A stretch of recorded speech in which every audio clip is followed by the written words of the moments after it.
Excellent. Thank you, Ben. So, welcome everyone to another Silk Road seminar. I'm very happy about this today.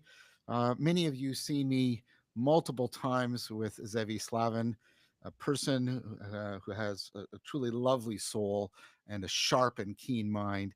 And I have enjoyed immensely all of our previous interactions and discussions. And is of course perfectly appropriate that Zevi contribute to this whatever it is pilgrimage that I'm called upon. So Zevi, just it's so great to see you again. I hope you're well.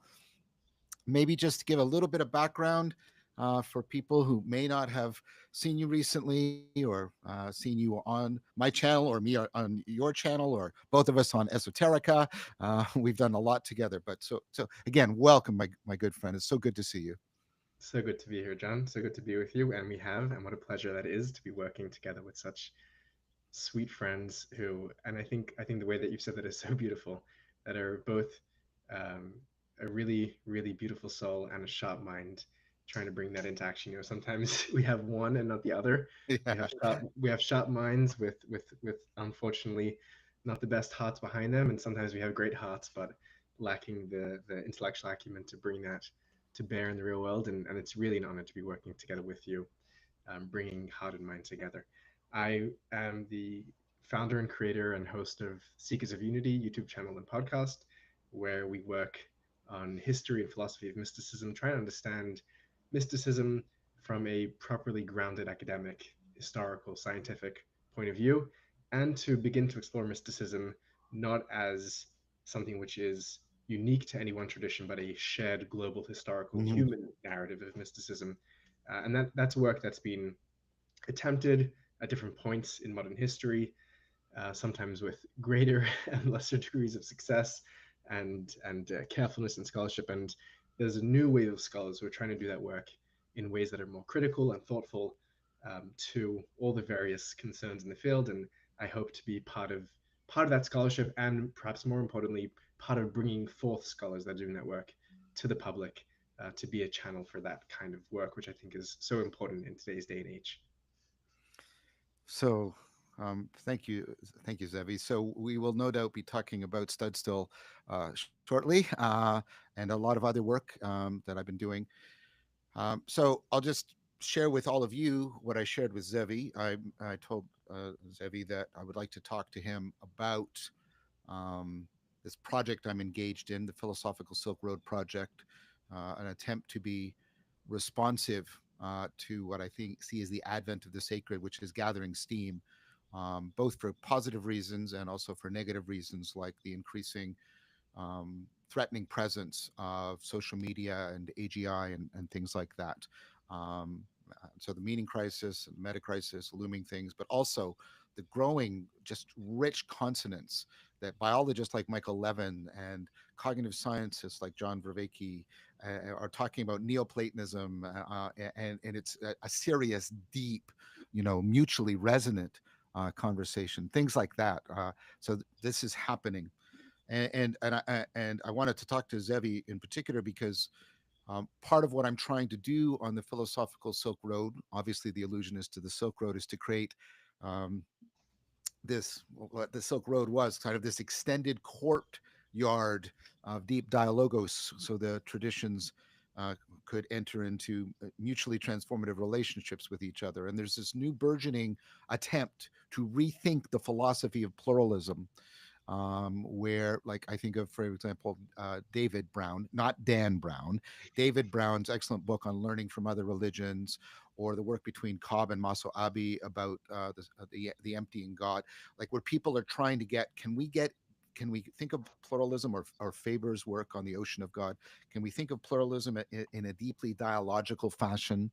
This has been enhanced by all the work I've been doing, the recent course I've taught on William Desmond and his notion from Plato of the metaxu, of the between, um, and that the ultimate metaphor, uh, that's not the right word, the most proper symbol for being is common unity, community. That gives us our best enacted participatory symbol in what being ultimately is really like. Um, And so Zevi has been somebody who has been wrestling, again, in the way that I appreciate, in multiple senses of the word, with with the problem of pluralism. I think Zevi and I agree that the following solutions, and notice what I'm doing, are not viable, or not epistemically or ethically or existentially respectable. One is, of course, an imperialism. I should conquer you and destroy you. That's a very inadequate response. The other is a kind of infantilism. You have a nice way, but your way is a juvenile, younger, not as developed version of mine. And my job is to, and this is very paternalistic, patronizing. My job is to help you get to where I am at.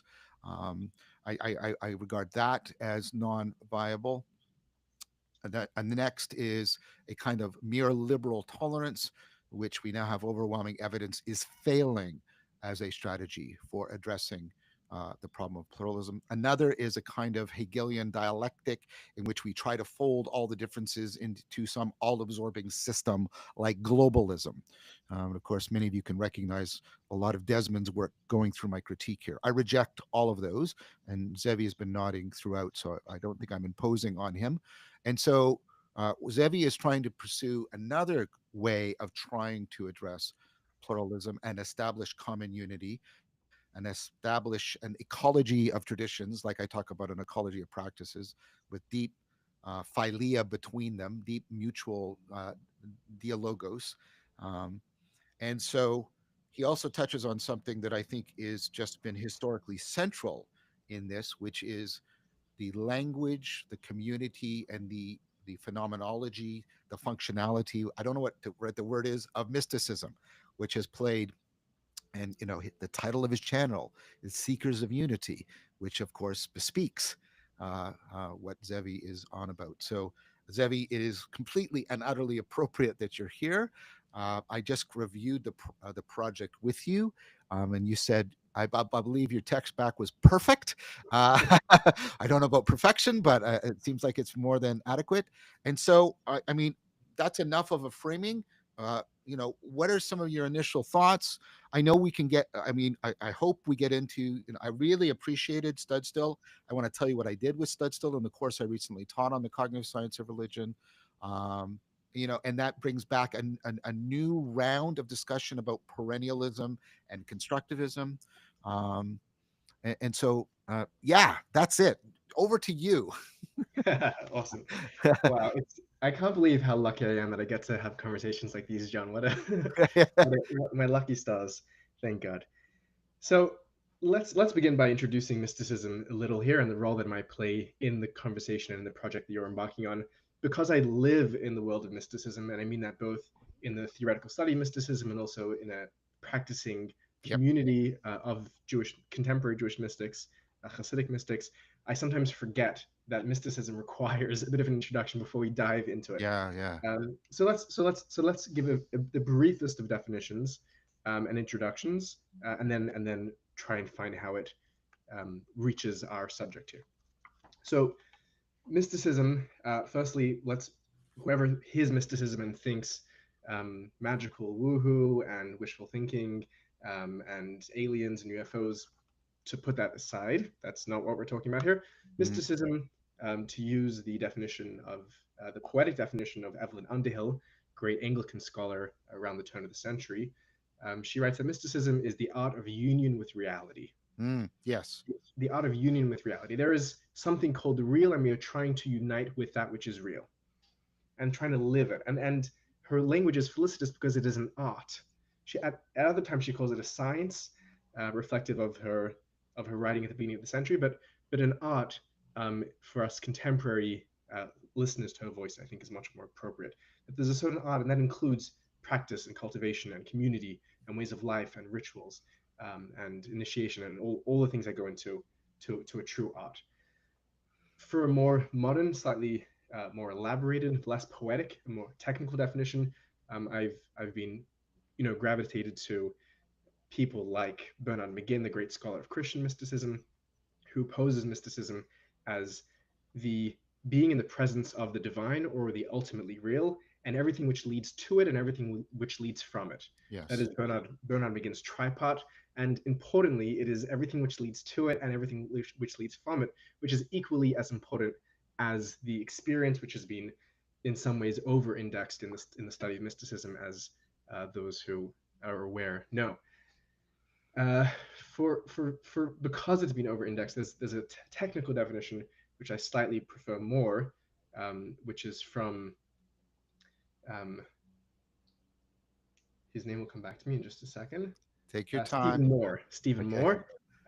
Moore's definition of mysticism the is tripod, also like McGinn's, but it's a bit more equal in its tripodness, and that is unitive. And I'm being a bit loose with his language here because it's a bit more of a technically complex definition, but for purposes of conversation, it will suffice to say that it is three things: unitive experiences, unitive theories, and unitive practices. Hmm. Namely, that humans live ordinarily in our lives in a consciousness of otherness and separation and multiplicity. That's everyday waking consciousness that we experience. There are moments, and this is not one moment or one experience. There's a wide variety with degrees of intensity and causes and triggers and effects that are more unitive than our ordinary daily experience. Those can happen in love, in dance, in psychedelics, in meditation, in mantras. There's many ways in which the boundaries of the ego, of the separation between self and other, can be dissolved. They can become permeable or entirely dissolved, as we're saying, a variety of those experiences. This is a human experience, which is very heavily well documented, well studied now. Judd knows on the science side of Hmm. the empirical study of what we've classified as the mystical experience, along with their therapeutic benefits and along with their challenges.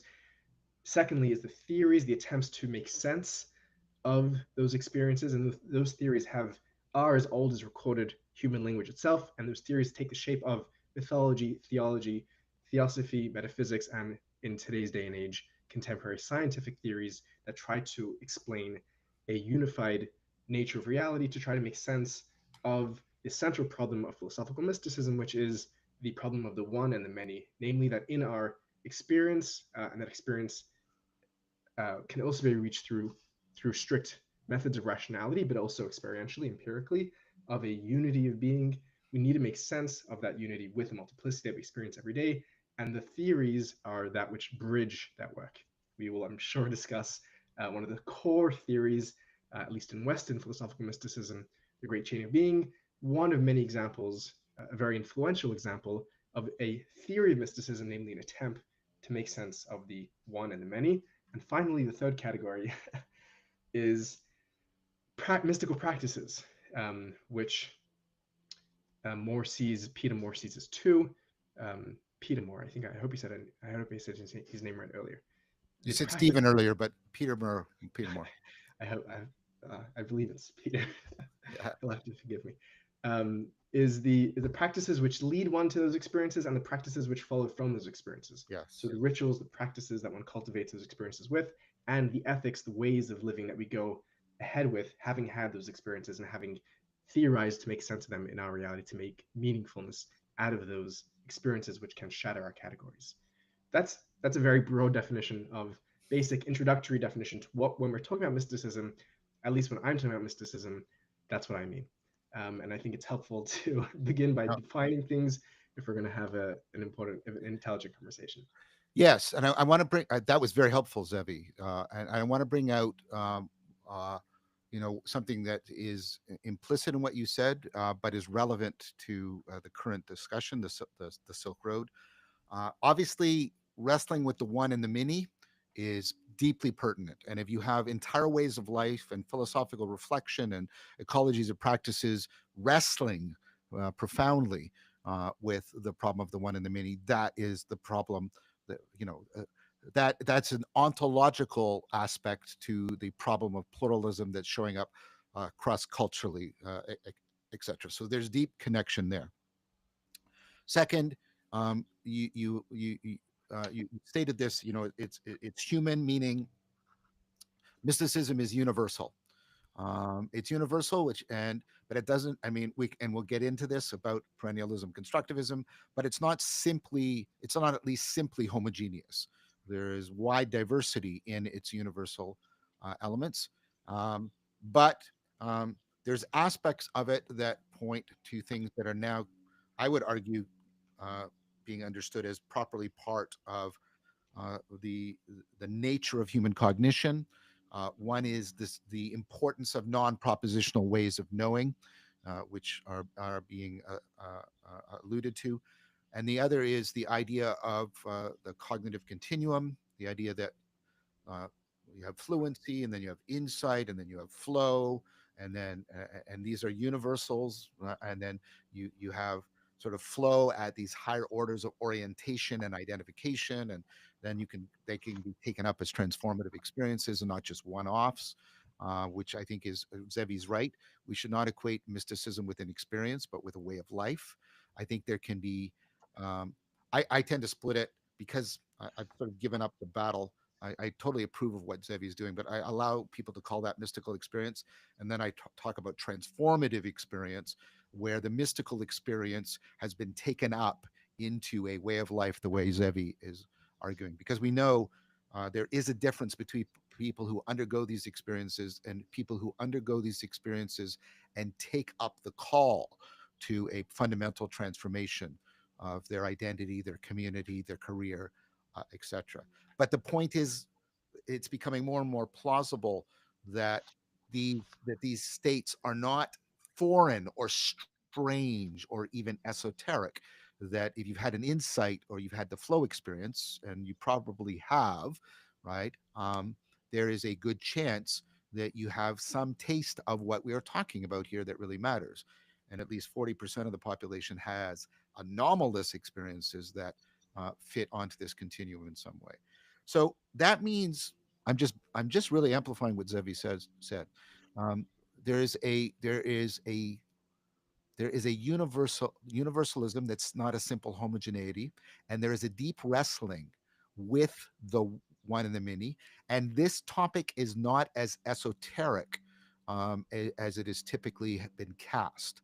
Um, I think that when you have a flow experience, and many of you might have experienced it even when playing video games, you are starting to partake in the kind of thing we are talking about here. So it's much more universal, not homogeneous. It's much more accessible and not necessarily any kind of elitism involved here. And finally, it has been wrestling with the problem of the one and the many. All of these are deeply pertinent to addressing pluralism and trying to afford the philosophical Silk Road. So that just to buttress what you said, Zevi. Awesome, awesome. Let's then continue building on that, and let us throw in some of the survey, at least, or a brief summary of some of the scholarship of trying to understand mysticism as universal, and where that leads us to today. But those are precisely the areas in which mysticism is such a relevant question to the discussions that you're having now. And again, I think it's important to be articulating this. A lot of this seems as obvious, but is worth stating, and that's perhaps the point of an educational conversation. So mysticism really um, taking shape in the Renaissance and onwards, in Italy in the 14th and 15th century, but with some earlier um, shadows beginning in the first and second century, and we can speak of those as well. But really in the Renaissance onwards, there becomes a recognition of the universality of mysticism. And this begins with specific philosophers like Mystus Plathon, Marcello Ficino, Pico della Mirandola, who Yeah. become the fathers of what is later known as the school of perennialism, Philosophia Perennis, which is a term which they themselves don't use, but is given a bit later to them by Agostino Stucco, a Vatican librarian. There's a lot of confusion around this history and this process, a lot of misattributions, even in some of the famous accounts like Huxley's famous Perennial Philosophy, perhaps the most important work in terms of popularizing this work. There are some basic historical errors that are made, which is perhaps okay because the story of perennialism itself is one which plays very fast and loose with history. So what these handful of philosophers do during the Renaissance, each in their own way, is to formulate a what they posit as a historical lineage of wisdom teachers going back all the way to Hermes Trismegistus and Zoroaster and Plato and Pythagoras and Parmenides, um, which passed down a shared corpus of wisdom, a shared body of knowledge, which is the secrets of mysticism, which make their way through down all the way into the Renaissance when they begin to discover the commonality of them. Now, there's a lot of from the very birth of perennialism in the Renaissance, and I say it's the real birth. There are earlier moments of conception in people like Philo of Alexandria and others Yes, yes, that John and I have discussed and brought as well, bringing it to the public. But really, when it's properly born, we can already see how it's fraught with many problems. Some of the earliest perennialists in that list, people like Ficino, um, are primarily interested not in trying to understand mysticism as a universal human doctrine. In their case, that's what they're most interested in, is doctrine, not experience. What they're actually more interested is in to try and find a way to weaponize Jewish mysticism against Jews so that they can convert them to Christ by showing how Jesus yeah, is really already pointed to in the yes, Kabbalah of the Jews. It's complex, and also just to paint it as adversarial is also incorrect. They were also in important, healthy relationships with Jewish um, mystics and philosophers of their day, and they did study Hebrew, and there was part of a rich cultural exchange which went both ways. Which is all to say is that we can neither throw out the baby and the bathwater with perennialism from the get go, nor can we take it whole cloth, but we must come at it carefully yeah, um, and and with rigor. And I think the reason why it's important to begin with that historical mention is because perennialism in all the shapes that it takes later throughout history uh, shares something of its inception in that it is always has, in my estimation, deep kernels of truth and wisdom and beauty, and yet is almost always fraught with complexity and with challenges, both logical, historical, and ethical. And therefore, the history of trying to understand the universalism of mysticism is a complex and tricky one. Skipping ahead a few hundred years to the modern period, the a very brief survey of the scholarship is that this way of looking at mysticism as a universal, as being shared uh, experience, a shared universal mystical experience across traditions, beginning with people, or most importantly, perhaps brought to the fore with people like William James yeah, in his 1902, the varieties of religious experience, but also beginning really early with people like Schleiermacher, who are trying to make a case for religion against the Enlightenment rationality of their day, and thought by making a case about experience that was universal, they could find their place to save some space for religion and the divine. And it's a project which is an important one. People like the idea of the holy, das Heilige, from Otto or Rudolf Schelling's work. Otto, yeah, Yeah, yeah, Schoenberg, exactly. So that becomes very important leading up in the 18th century and leading up into the 19th and the turn of the 20th century. And that really follows a very strong trajectory all the way into people like William Stace and others who create an academic enterprise of studying mysticism across cultures, trying to understand their commonality, primarily, again, in the realm of experience. What happens in the as recently as the 70s and 80s is that there is a school of scholars spearheaded, and this is, again, I'm not sharing this for John, I'm sharing this, John yeah, already yeah, knows yeah, it, yeah, yeah. for, for the sake of the conversation. A group of scholars spearheaded by Stephen Katz, who launch a very thorough, sustained critique against this way of understanding mysticism as a universal construct. Amongst the scholars in Katz's school, there is a diversity there as well. Some scholars there are arguing that mysticism as a category is a non-viable, is a false category, is a construction um, of scholars, and we should do away with it because it's a category that does violence to traditions and their complexity. But the basic that's a bit more of an extreme position. The basic position is that the traditions themselves are not being seen for their own Mm, complexity and nuance and difference. And if we begin to do that, we will not be able to make the statements that we're making anymore. That just equate all of mysticism into one. And what happens really is that this whole school of the academic attempt to make sense of the universality of mysticism, which becomes known as the common core hypothesis, which really is a brainchild of perennialism going all the way back to the Renaissance and earlier, really comes to a grinding halt with Katz's scholarship. Um, Following that, there are attempts to either um, outright reject Katz's scholarship. When I say Katz, I mean Katz et al. Katz and his cadre of scholars that are in his camp, and people like Foreman are in that camp.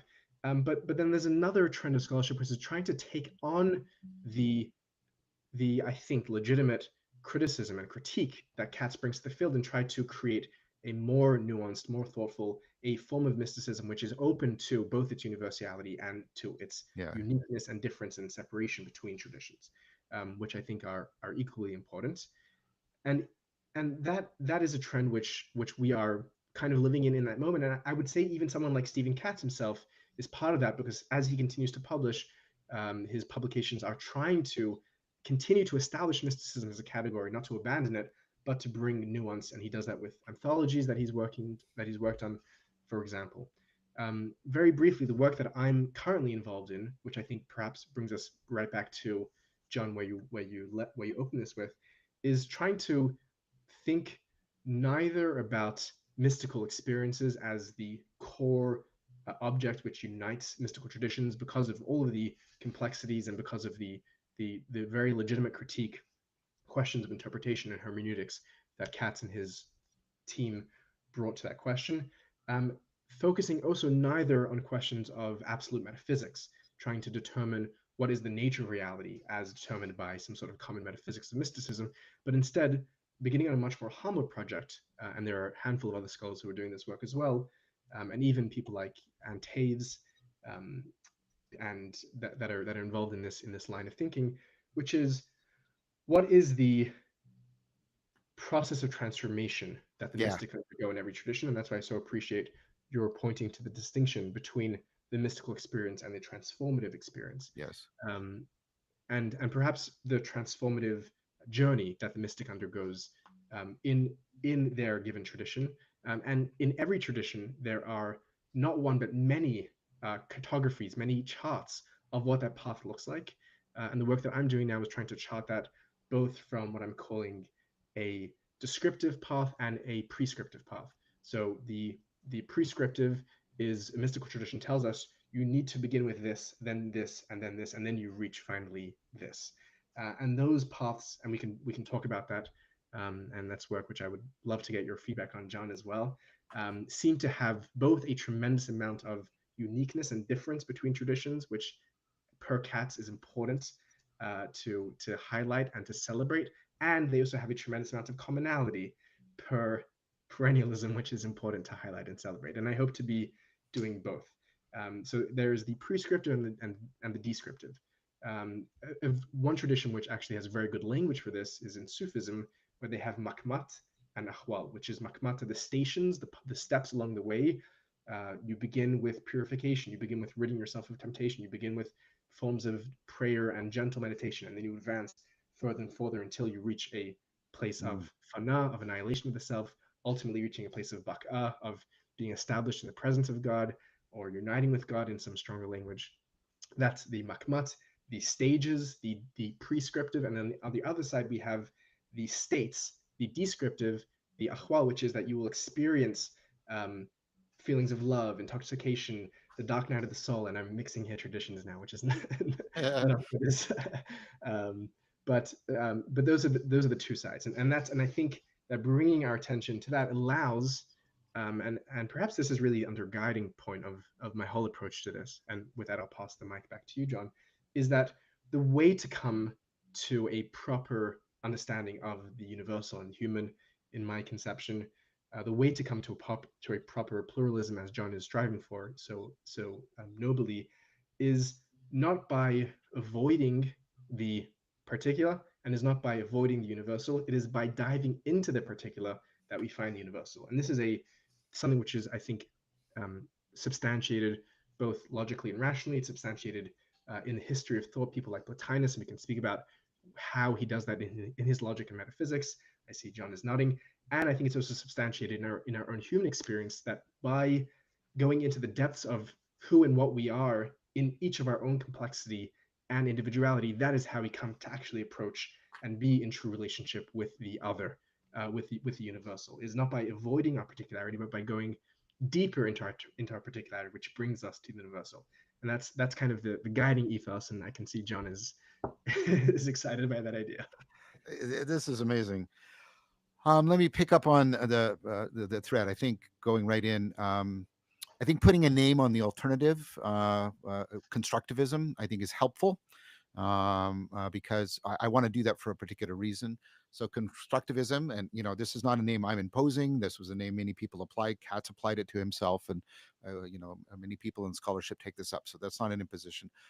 This is a Kantian view. This is the idea that, right, what we're doing is we're always constructing our experience, and the extreme version that comes out in forms of Kantianism is, we're projecting our experience onto the world, and we're not in touch with reality itself. And then you can have variations on that, like John Hick, who takes that Kantian approach and says all of the religions are projections, but there's some sort of really real behind it. uh, he has problems with that because he invokes a Kantianism, and then there's all the problems around that, and I won't get into that. The reason I'm bringing that up, is because what's been happening I'm trying to bring in convergence, because I think it coheres, is been, the huge critique of the whole Kantian framework, the framework of modernity. So I want to spend a bit of time on that, um, because uh, the what I did when I did the cognitive science of religion is didn't come in and define religion. I said I'm not going to do that. I said, what I'm going to do is I'm going to start with an idea from Wittgenstein that a picture has us in its grip. And this picture is a gridlock grammar given to us by all the fundamental dichotomies of modernity: the fact value dichotomy, the is ought, the theory data, the subjective objective. Um, and of course, and then postmodernism comes along and says, well, you reject supernaturalism, naturalism, and the one and the many, but you just replace it with all these other dichotomies. And then everything is just the hermeneutics of suspicion. Everything is just a projection. Feuerbach or Nietzsche or Marx or Freud. It's all just projection. Um, and one of the things that's becoming valuable, and I think making a proper space for mysticism, is the idea that that ultimately can't work. The idea that everything is a projection or everything is an illusion is deeply problematic. So Plato and Desmond and other people say, well, no, real is always a comparative judgment. To say something is an illusion is to compare it to something else that's more real. And as you try to do that, and this is a la Desmond, or even Michael Polanyi, I don't think Desmond knows about Polanyi, but they should know each other, which is, well, why is the stick more real than the shadow? Because I can use the stick to explain the shadow and not vice versa. There's way more information available in the stick than in the shadow, so it's always this comparative increase in intelligibility kind of thing. And then what that leads you to is the idea that, wait, right, there is a contact with reality that is presupposed underneath any ideas of projection or construction. And that contact, right, of course, brings up the possibility of conformity and transformation. And so one of the things you can do, and here I was inspired deeply by Catherine Pickstock in her work on aspects of truth, and William Desmond, is you can take apart all of these dichotomies. And I don't have to do that. Analytic philosophy has done a wonderful job of destroying all the dichotomies. The fact value distinction has been destroyed by Putnam, theory data by Quine, analytic synthetic by Quine. All of these are just they. And so what I did is you take those apart, and then you ask people, okay, what comes up? How do you now see the world where you understand contact with this inexhaustibility as actually not something esoteric, but as Desmond says, in the between, right here in the guts of our connectedness to reality. And of course, I connect that up with relevance realization in the face of the combinatorial explosion of information that's available for anything. And so, what I'm trying to get at is we're moving to a place where we can bring back a metaphysics that is not a attempt to get a view from nowhere, but a meta, and this is Desmond great, that is both between and beyond at the same time. The inexhaustible is closer to us than we are to ourselves, and it also is beyond us. Our and in that notion of contact with the inexhaustible, the intimate strangeness of being, the intimate ultimate, and these various phrases that Desmond makes, um, I think opens up a profound possibility for understanding perennialism, not in terms of some sort of arcane set of metaphysical claims, but as a deep, and this is lines up perfectly with what Zevi said about the descriptive and the prescriptive, between the phenomenology and the functionality, about universals of the phenomenology and the functionality of our contact with reality, and how it can astonish us and call us into transformation, that I think is now readily available as a way of understanding what is going on in mysticism, that doesn't rely, right, on like either, what do I want to play? Either a denial or an acceptance of the framework of modernity, but a deconstruction of both modernity and postmodernity that has made possible like the Desmond calls it the metaxicological, the study, the logos of the metaxu, and for me that's the ontological grounding of dialogos, of the dialogical understanding of reason, of mind, of being, of life. And once you put those two together, I think mysticism goes from being something, I think the burden of proof shifts to the person who denies mysticism. That's what I'm going to make that bold claim now. I'm going to claim that once you unclog, right, and you get rid of those glasses, and you open yourself up to the undeniable inexhaustibleness and the primordiality of contact, and how this can astonish you, with a sense of the really real that can call you to comprehensive transformation, then I think mysticism goes from being something that should be, you know, automatically held in question, like was given to us modernity, and completely inverted. It's like, no, no, the burden of proof is on somebody to tell me why I shouldn't consider mysticism as natural and proper to human beings. So that's the argument I would make. Yeah, it's a very brave argument, John, and one which I think is really cutting into the future of those fields. It's been my intuition since I was younger and got into the subject, that if you really chase down any subject to its deepest depths, you find the same ontology that we're going to be finding in the mystics, and whether you're doing that in logic or mathematics or physics. And I see that as the direction which you're pointing towards, which is incredibly avant-garde, brave, and compelling.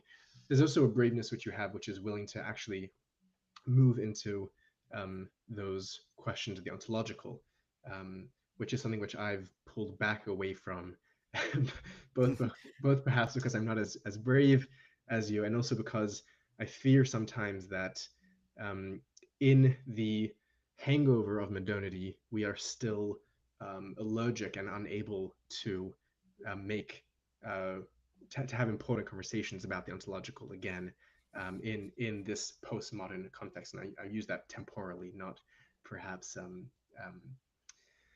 disciplinary Yeah, in the I get other what you mean. meanings of Yeah. postmodern. Um, I, I so there's a concern of optics or aesthetics, or the way that this may be able to be received, or lack thereof, by modern people that are listening, because we still in very many ways live in a modern world, and I mean that conceptually and ideologically.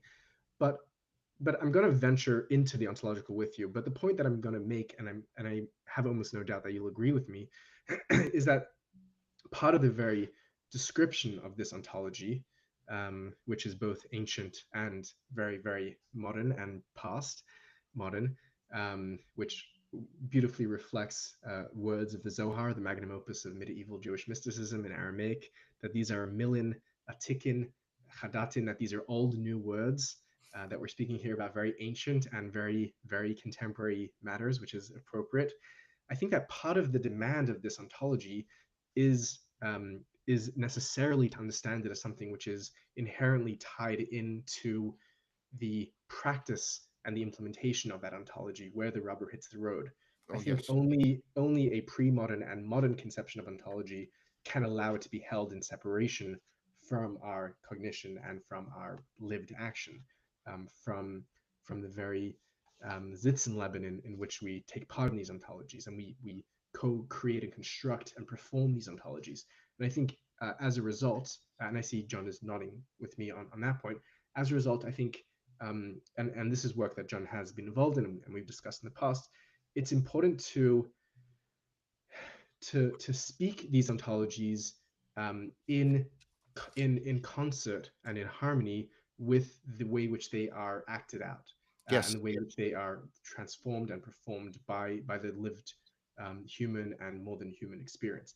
And I think the reason why this is so important is because I think that sometimes we're trying to articulate something which is almost a new vision of reality, which is waiting to be birthed into being, but not yet born. And when we do that, we're using language that still very much belongs to the old world of modernity, and therefore it's important to constantly in our discussions and in our dialogues about that, think about how um, we are we are moving to that which is both here, the in between, and beyond, and what that means from a pragmatic perspective. And just to kind of make an homage a little to the metaphysics of mysticism, which I think is pertinent to this point, from the perspective of Jewish mysticism, um, the tradition that I'm most intimately familiar with, and with language that is very much deeply interwoven with its co-mystics, most directly Sufism, Christianity, the cultures in which it operates, but also borrowing and in conversation very richly with Neoplatonism on this point in specific, and many others, Neoplatonism being central to the philosophical Silk Road Yes. that John is working on, Thomas Plant's works, etc., is the notion that there there there is a conception of divinity as something which is spiritual, as something which is transcendent, as something which is beyond and other than the human and the human experience. And that notion of spirituality has a place in the metaphysics of mysticism, Neoplatonism, Christian, Muslim, Jewish, and other. However, and to kind of really try to condense a lot of metaphysics into brief sentences, that notion of the spiritual is not actually the ultimate for the mystics. It is in some ways on the way to, but far from the ultimate God, the divine, the one, the good, whatever name it's going to be received, that which cannot be named. The term used in Hasidic mysticism particularly is building, going beyond even the Kabbalists. When they try to speak of God, the Kabbalists speak about God simply as the infinite, the Ein Sof, that which has no end, building on the negative theology of Neoplatonism and others. But later mystics, particularly in the Hasidic tradition, will speak about God as the essence, as simply that which is, and the radicality of that, which I think is shared perhaps most explicitly in Buddhist traditions and others that John is familiar with, is that that which is precisely that which includes this here and now and everything Yep. that we do. Yep. That this is ultimate reality. So whereas a conception of the mystic may have been someone who was looking up to the heavens, there's that famous woodcutting of the person who was looking Yeah. out of the globe up into the stars.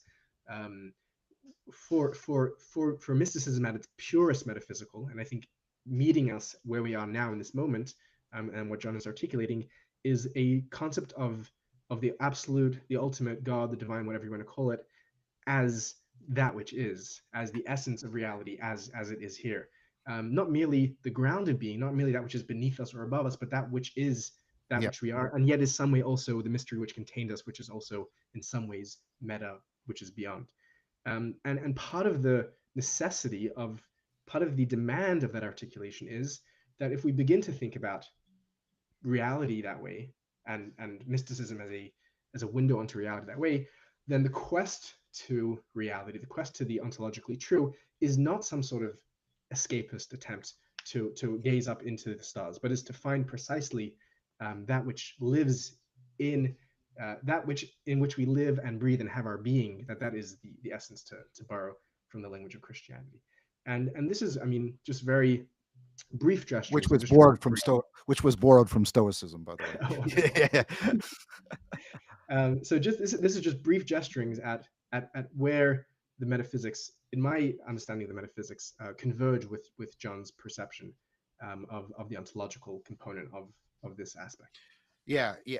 Thank you, Zevi. First of all, I agree with this idea that um, that there are truths that are only accessible in transformation. I think one of the fundamental claims of the mystical tradition that was rejected by modernity was the idea of transformation being necessary for the disclosure of the depth of reality. I'll often use depth perception as a metaphor as opposed to height perception as a metaphor to try and to avoid some of the fallacies you're cautioning against. Um, and of course, when I say truth here, I don't mean just propositional truth. I mean being procedurally true to, being trusting. I want to bring in all the perspectival and participatory realizations, and then also this idea. And I've coined a term symphonic speech. This is what Desmond does. Not where you're equivocating between multiple meanings, but you're trying to use multiple meanings explicitly in concert together. So I'm using multiple meanings of realization and intending them to be heard together. And that's what's happening. And this is opposite to the universal calculus of Descartes and Leibniz and Newton, right? We don't need to transform, we just have a method. Um, and so there's something deeply important, like I would argue necessarily so, to the enactment of this ontology, if you think there's a deep connection between realization and reality, which I think you should. Um, uh, and so um, I agree with that. And I think there's a deep connection between realization and recovery in Tolkien's sense. So Zevi made the contrast to escapism. Tolkien famously argued that there's fantasy literature that's escapism, and then fantasy literature, which he intended his to be, that was recovery, where you go to the other world to put on different glasses, take on new identities, perspectival and participatory, like the child playing at being Superman. It's an imaginal endeavor to afford development. And then you come back to where you left from, and anthropology used to do this as a discipline, and you keep on the other glasses and you recover your world. This is the T.S. Eliot. You return to the place from where you left and you see it again for the first time. Right? This idea of a deep recovery as opposed to an escape. And this, again, I think is something that Desmond affords with his playing on the two meanings, symphonic speech of meta. The beyond is always between. The one is more here than we are. It's not just there, it's more here than we are. And I think this is really important because I have a deep critique of Two Worlds mythologies as fundamentally disastrous. I think they are the progenitors of the disastrous dichotomies of modernity. I think the two world mythology just gets taken into the person by Descartes, the mind and the body, right, or the subjective and the objective, and so I I resist, I will challenge any notion of transcendence that involves a sundering or a severing. I think this is something that I think the critique of modernity that we found in postmodernity, it misunderstood it, I think, as a critique of transcendence per se. What postmodernity, I think, was rightfully doing was critiquing the notion of transcendence as severance. And I think you can see people, especially like Derrida, but maybe also Foucault, with the technologies of the self, trying to get back to a notion of transcendence that doesn't involve this sundering. And then, of course, there's a lot of philosophers, John Wright, I think DC Schindler, Desmond, do a lot of work on trying to rejuvenate, revivify transcendence without a notion of severance. And I think that goes deeply to what you just said. of Zevi. And I think this is a proper part.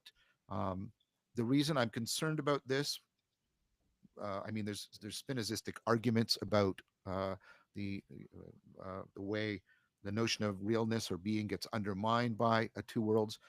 But most pertinent right now to the issue of the meaning crisis is the two worlds mythology. This is the Nietzschean critique. Uh, has has historically, this is Heidegger's ontotheological critique also, has led to the devaluing of this world as something that is merely instrumental for the upper world. And as the upper world becomes more and more absurd to how we are exploiting this world, we get what we have now, which is kind of the nihilism of a world that is merely a standing reserve for our utilitarian use. And of course, the problem is we get consumed into that worldview and consumed by it, and we become just other commodities. Um, so um, I'm probably putting a little bit more aggression into it than Zevi would. He tends to have a kinder spirit than I do. But I wanted to really emphasize that point, Zevi. I think part of what is now available to us, um, and like you say, is this more careful taking up of ontology, is a way of re-understanding transcendence, a re-understanding of transformation, a re-understanding of truth, and how they bear on realness and reality that don't commit us to those two worlds ontologies and a lot of the dangerous consequences. And I want to remind people the two worlds ontology can go this way in time, and then you have utopias, which are again this, and then they drench the world in blood. The project of utopias drench the world in blood. I hope we have learned that we have to get past this. I see this as one of the greatest challenges, by the way, of a dialogos and a proper pluralism, is getting people to step aside from, I think it's fair to use that term, an escapist ontology. Because when you have an escapist ontology, this is my final point, you ultimately are not committed to an ethical relationship to other communities because you can just escape. You can just escape. So that's my. I'll shut up now so Zebby can respond. John, my only wish in life is that you keep going, is that you the beauty and eloquence and wisdom that pours forth from your mouth. You know, there's in the Jewish tradition we speak about the humility of Moses, which allows him to be a mouthpiece for divinity. And the language, the beautiful mythopoetic language used by the Jewish tradition is that Shechina, the divine feminine indwelling presence, medaberet mitoch grano, speaks out from the mouth of Moses, and Mm. it's precisely an aspect of humility that allows us to be receptacles to divine wisdom and outflowing, and I think that's evident in your words, John. Well, that was humbling to hear, my friend. You know, I'm thinking about some of the things you said there, um, and I'm gonna share some elements of agreement there, harmonious agreement, and then some perhaps harmonious disagreement. Sure. But I think a really rich conversation is not just built on agreement, but also on differentiation, as we're trying to point towards here. But first to second what you've been saying there, and to second it from the words of my own tradition, the terms of moving away from a vision of a two worlds ontology or metaphysic, one which in which the transcendence sunders reality into two realities.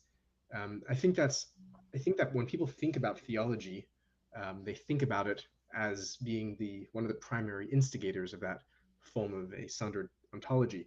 And I'd like to make the case that while that is true for much of theology, writ large, when it comes to the mystics are often engaged in a theological process which is precisely about healing that rift and Yes. to return them into one. And I'll give a few just examples because it's easy to say it and claim it, but I'd like to give some specific, talking about particularity, I'd like to give some particular examples from the Jewish tradition, particularly from the tradition that I belong to, which is the Hasidic tradition, which is the most recent iteration of Jewish mysticism, where we there are some very fascinating statements. There's a common statement taken from the Book of Psalms that God is my shade, Hashem Tzilcha, the Lord is my shade. But sail in Hebrew can also mean shadow.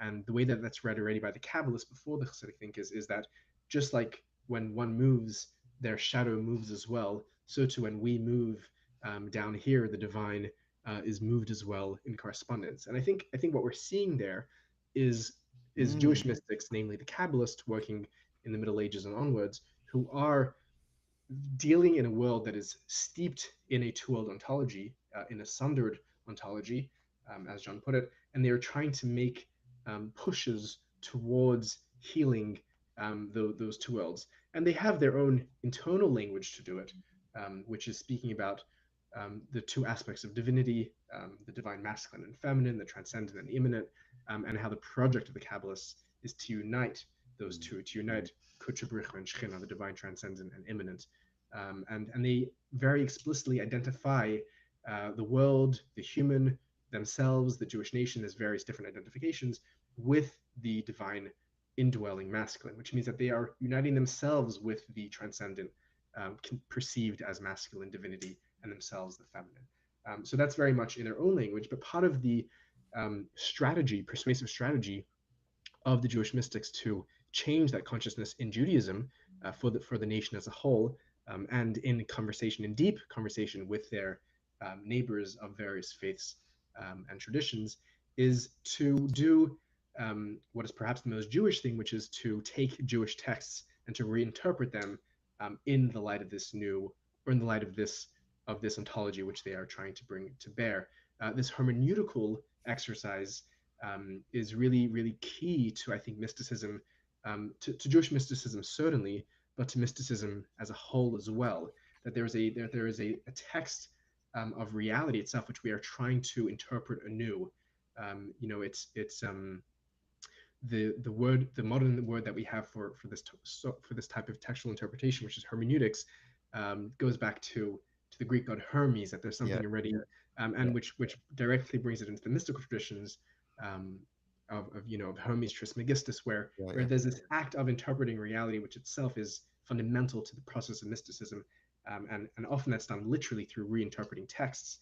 Another key example, there's a biblical passage um, in which the verse says that Kadoshim tihiyu ki kadosh ani, be thou shalt be holy, for I am holy. And the classic rabbinic commentators ask why these are being juxtaposed. Why is the demand for the human to be holy being juxtaposed with the divine demand, with the divine reality of holiness?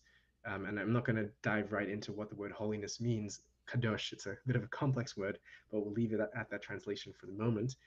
Um, and the classic rabbinic commentaries, operating from more of a two-world ontology, more of the exoteric theology, um, interpret it to mean that the reason why these are juxtaposed is to warn the human that while you may be holy, you will never be as holy as God.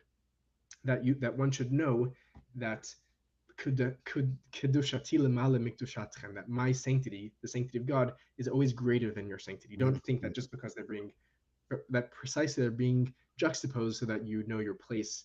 And what the Hasidic mystics do in a very beautiful and courageous and daring theological um, grammatic rereading of the text is to say that kedushati lemala mikdushatchem means that my holiness does not mean that my holiness is above your holiness, but my holiness above is from your holiness.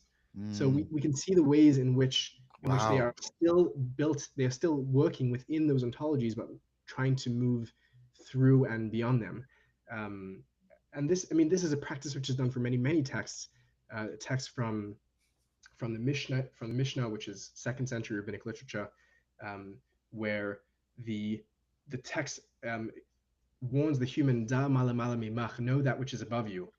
Be humble, O human. And the Hasidic mystics read it to mean, know that that which is above, da malamala mimach, is from you. It is your cause. It is your action which is bringing the divine reality into manifestation. There are many, many, many, many such passages. Um, and I'll end with one central one, which is that text which juxtaposes a perception of Egyptian theology and Jewish theology, which is built on the vision of Jacob with the ladder of the angels going up and down. And the text reads, "V'hini Hashem nitzav alav," that God Self, was nitzav, was standing upon Jacob, and juxtaposed to a biblical passage about Pharaoh in the Nile. The text is meant to read that not only is the divine standing over him, but the divine is standing on him, as in the divine is relying on him and his actions to bring Yes. the divine into being. Yeah. Now, the reason I bring these four or five texts into conversation is because I think there's a few things that we see in them. One of them is precisely this hermeneutical work of reinterpreting the text which we received, perhaps that were constructed under the auspices and worldview of earlier ontologies, and rereading new ontologies into them is a fundamentally classic process which we belong to and continue to undertake. And that's part of the role of poetry and literature and interpretation that goes into making this. Another is that I think that it's precisely through that there's a need to engage with the particularities of the traditions that are making this attempt. And part of their attempt, you can see that we cannot ever jump entirely to a new ontology, um, because what we do when we do that is that firstly we lose any sense of referent for people that are living under another ontology, where a new ontology makes no sense and there's no bridge across for those ontologies. We need to be Mhm. working within our ontologies to come across, and part of a Silk Road perhaps is also between past notions and contemporary notions, Exactly. Exactly. right? And lastly, I think that when we, and this is something which I was chatting about recently with a friend, that there's a process by which we think of the mystics are either conceptualized as agents of uh, conservatism and traditionalism, which is a strong component and aspect, or they're seen as rebels and radicals and progressives that come to throw out the old and create the new. And these are clearly attempts of people holding various ideologies to try and paint the mystics in a certain way. And there are ample examples for lots of it in mysticism, because mysticism is a massive phenomenon. But I think what's really happening in mysticism, and I know that's an audacious thing to say, is that the act of creating a new reality, of rupturing forward, is always intrinsically part of bringing the old into the new. That there is a rich unbroken dialectic and balance between the art of making new and keeping old, between old worlds and new worlds. And it is by using the old worlds that we create new worlds, and it is those new worlds which allow those old worlds to continue to be born into them. And I think that when we conceptualize ourselves as doing something which is radically rupturous from the past, we forget the ways in which the past is always a process of creating new realities, which then empowers us to be able to work on building new realities from the past as well. That was fantastic. And let's. I'll respond to the last point you made first. The exactly. The philosophical Silk Road is about recovery, which isn't the same thing as sort of I gave up. I have critiqued my previous stance as antithetical, as being a performative contradiction of trying to engineer the religion that's not a religion, because that bespeaks the very thing I was criticizing, a modernist engineering attitude towards reality, and that if the sacred doesn't take on a life of its own, it is not properly sacred. So the Silk Road is very much a liminal place, the courtyard between the past and the present. I think of it not as revolutionary, but evolutionary, where exaptation, the repurposing of something that originally arose for this reason, for another reason, which is an endemic feature of life. I think that is what I'm trying to provoke, afford, exemplify. I don't know what to create, but that is what that is what I'm trying to point to, in an important way. And I do think there is, um, I do think it's important to try and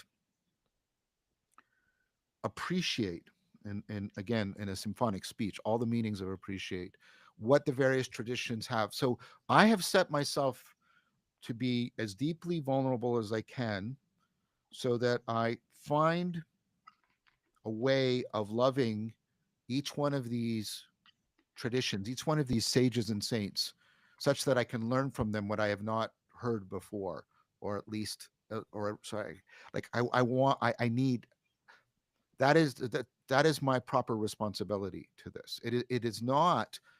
I am not doing the project, and I don't think you're accusing me of this, but some people do. I'm not going through the project, and I'm just sort of cull from this and do some sort of August Comte thing where I'm just going to make the new. That's not happening here. I'm not that project. I'm not. It's funny, that was actually the origin of positivism, which became this other thing.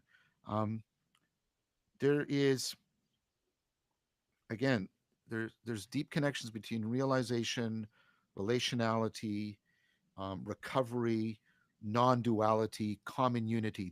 These are all for me deeply interwoven together. um, uh, and I don't want, like, I feel that if the philosophical Silk Road is exemplified properly by a authentic pilgrimage, some people will travel on it and find a new home. Some people will travel on it and return and recover their home. Um, that is, I'll say something fairly strong here. If both of those aren't happening, I've failed in my project. That's what I'm committed to, very, very deeply. I want this to be like what happens in the practice of dialectic into dialogos. We don't necessarily come to a shared agreement. We all agree that we have mutually got to places where we could not have gotten before, and we have done that in community with each other and communing together. Um, so I don't know if that addresses your concern, but that is exactly my commitment.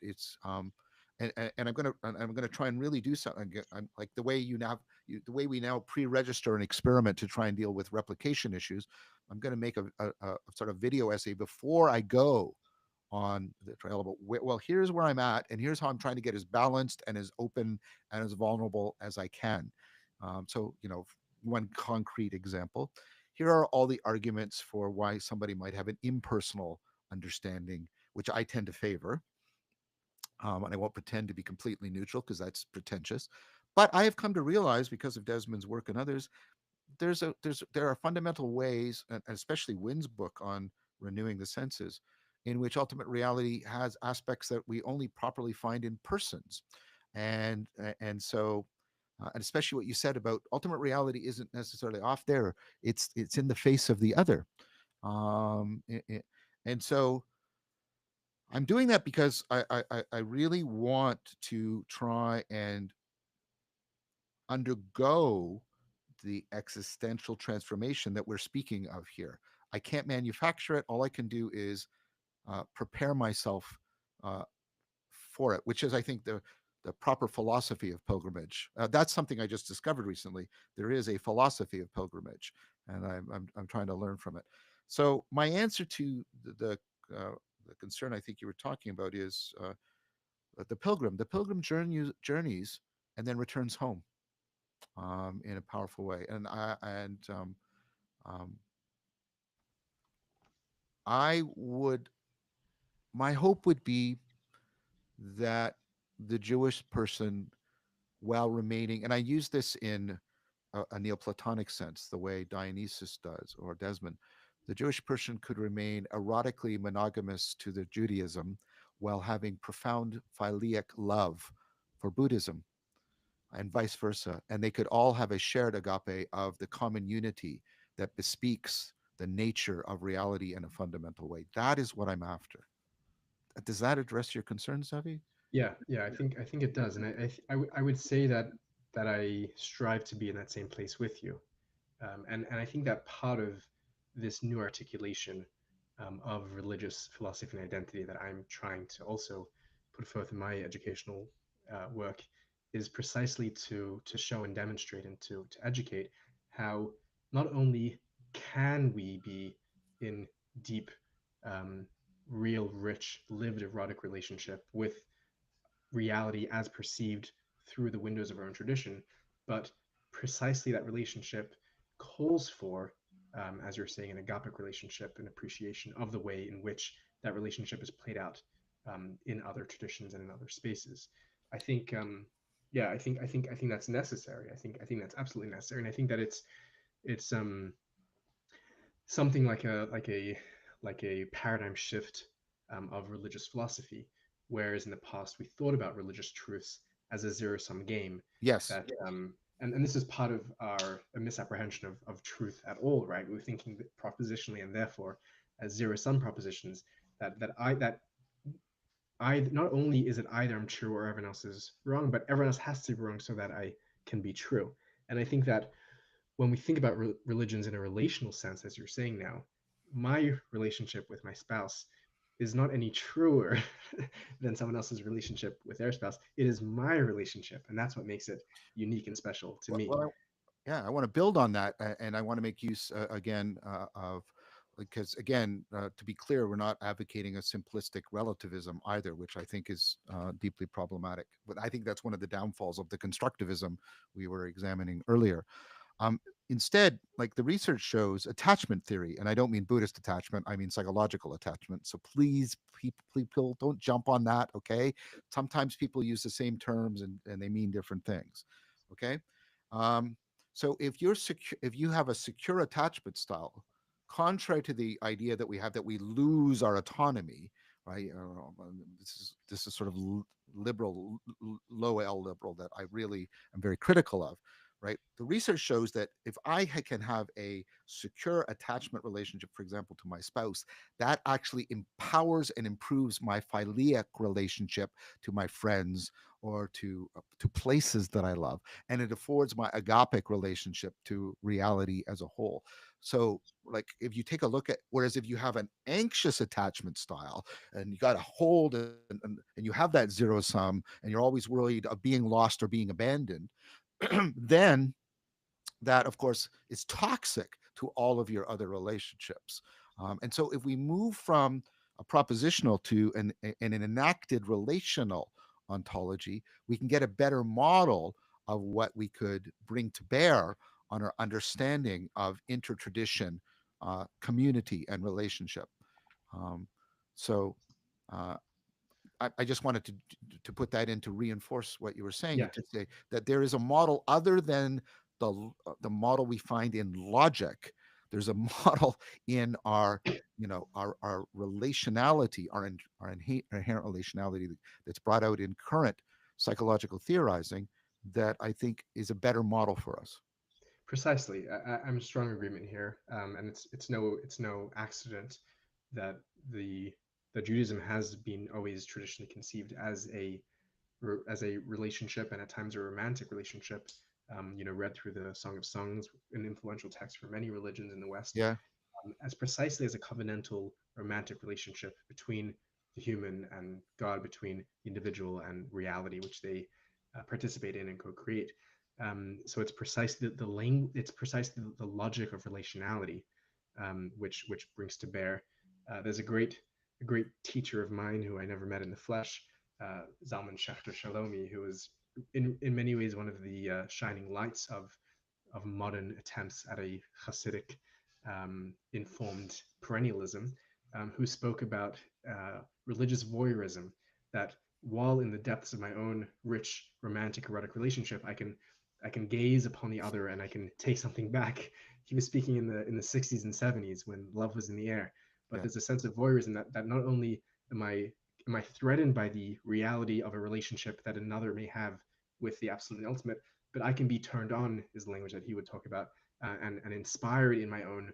I can learn how to pray by watching the way that a Christian prays. I can learn how to be fidelitous and to submit to the demands of my religion by watching the Muslim. I can learn how to be in deep stillness with the universe by watching the Buddhist. And there's a sense where we can actually begin to um, enter into this relationship that's deeply moved and aroused the the religiosity of others.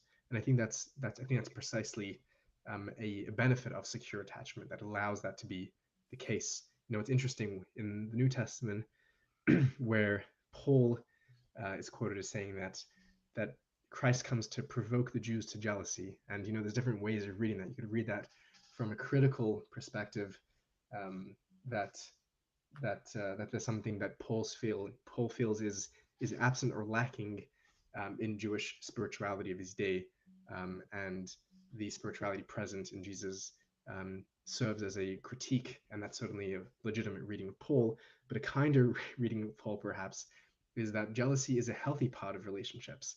There's a Yeah. line in there's a line in the Talmud that the jealousy between sages promotes wisdom. Kinat Safrim Tarbe Chachma.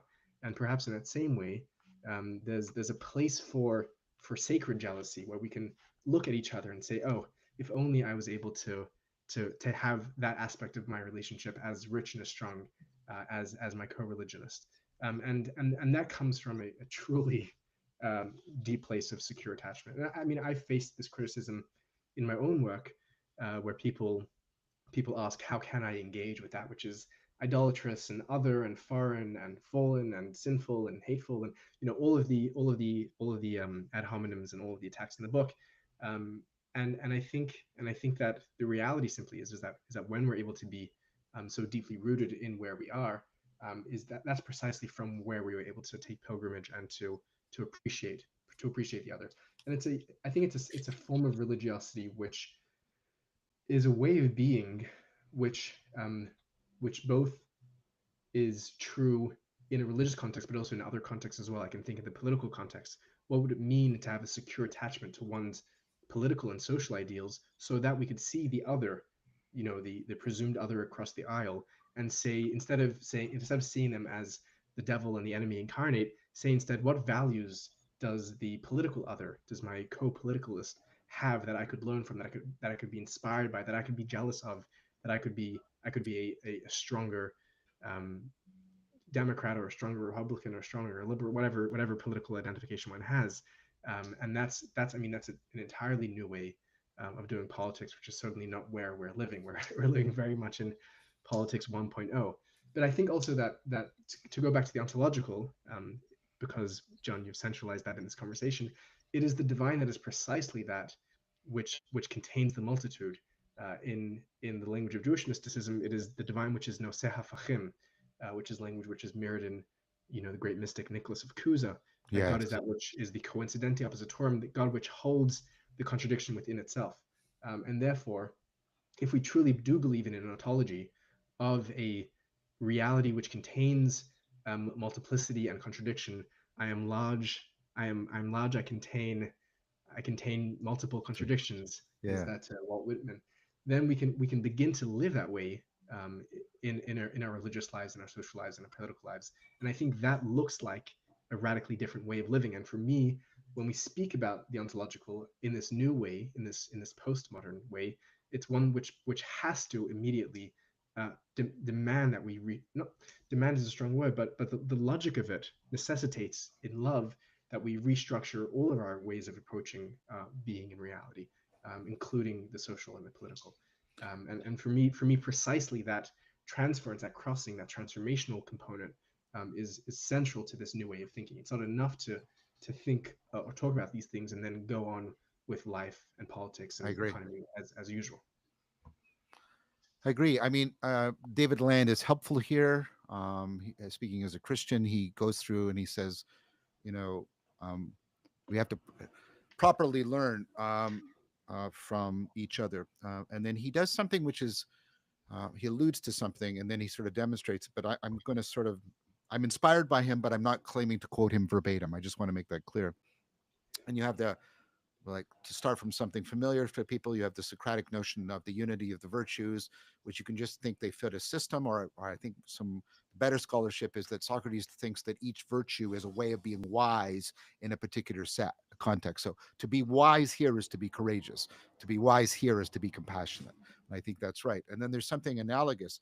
I think about the philosophical religious traditions, just to give a, because we have to include things like Stoicism and Confucianism, I think, in a deep way. Um, each one of these foregrounds ecologies of practices. Um, um, so we can pay attention, for example, in the recent history of Christianity, of people like Thomas Merton and others who went to Buddhism and Zen in order to recover mindfulness for Christianity. I would propose to Christians, by the way, that they need to do a similar thing with Taoism, to go to Taoism to recover flow, which is not foregrounded in Christianity. But of course, that the point I'm making is that each one of these ways is a way of taking, right, the hyper object of reality and foregrounding some things and backgrounding other things. That's an inevitable part of what we're doing. But we can you know what, like Wittgenstein's famous duck rabbit, we can learn to aspect shift, we can learn to reverse the vases and the vase and the faces, right? We can do the figure ground reversal. We can say, oh, we've tended to background this and foreground this. We can, like your admirable envy, I don't know if I'd call it jealousy, but admirable envy at least.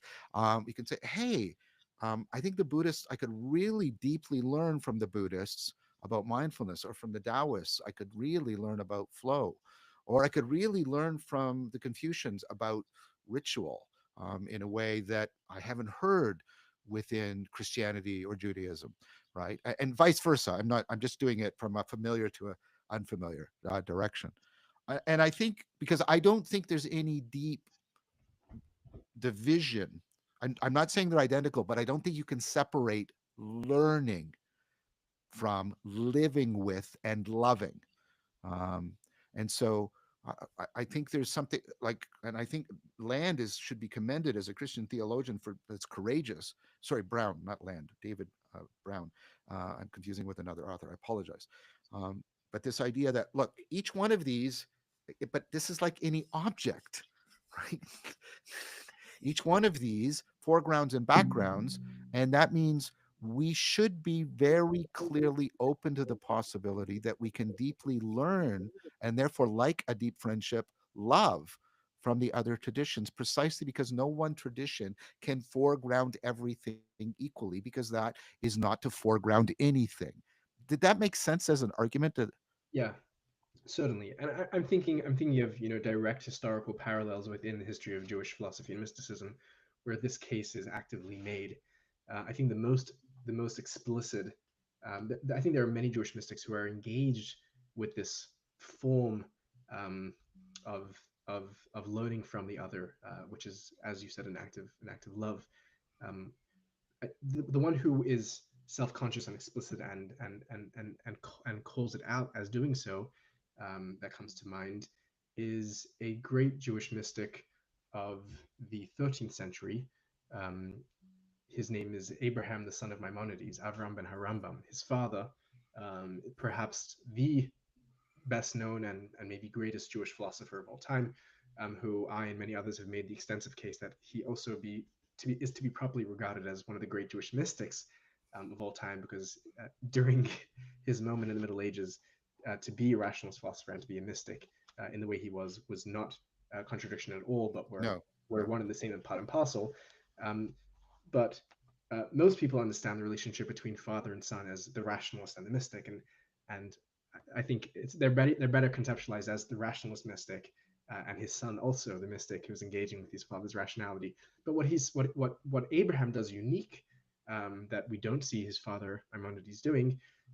Abraham, who lives and grows up in Egypt as opposed to as opposed to Andalus and the Iberian Peninsula and Spain of his father, um, becomes the head of the Jewish community following the death of his father Maimonides. But he becomes the Reis al Yahudi, becomes the head of the Jewish community, the Reish Galuta as it's known in Hebrew, and at a very young age, as I think he's still a teenager or perhaps in his early 20s, that he becomes responsible for the spiritual well-being of the entire Jewish community in Egypt, and he writes a very profound mystical philosophical treatise, which has been translated as Treatise of the Pull.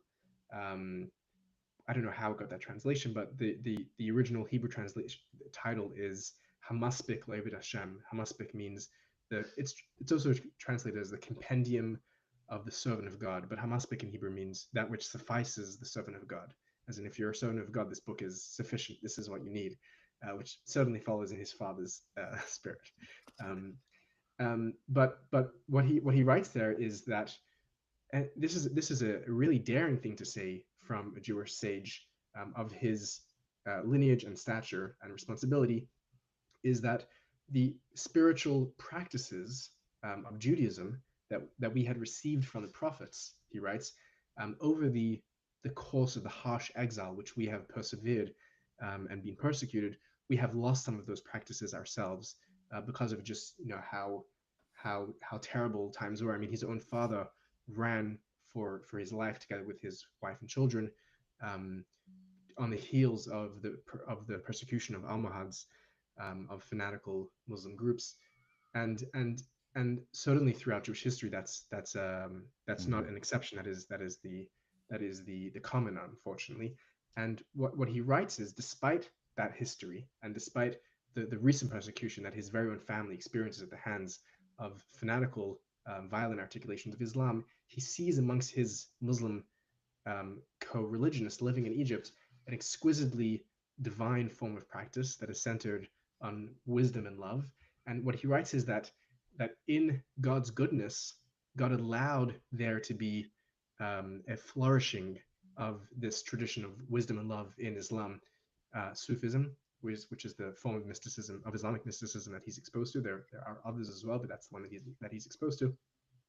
And God has um, kept and guarded the very practices of our own prophets in the hands of our brothers, the children of Ishmael, so that we may see them and learn from them again and take and continue the traditions of our own prophets as they've been held onto Beautiful. by the Muslim mystics. I mean, and this is such a profound statement of learning, a statement also of perhaps the the lack of certain practices that he sees in the Jewish community, and he begins an actual um, religious and social program to reinstitute practices to reshape the seating arrangements in the synagogue, the clothing that people wear, to very fierce opposition, to very fierce rabbinic opposition, certainly.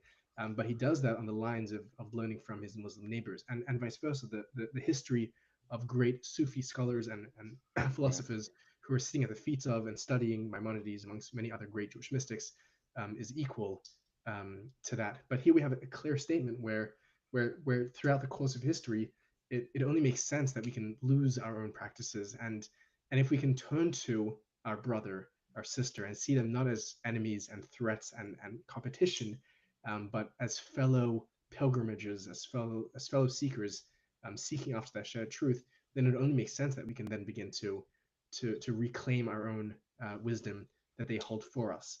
So I think both, as you're saying, John, from the logical necessity that traditions can only foreground so much, and other traditions have the capacity to foreground other things. I think also from a historical necessity, where traditions inevitably will spend tremendous amount of time and effort honing in on certain practices, while others may be lost, either because of persecution or a variety of historical reasons. And I think that when we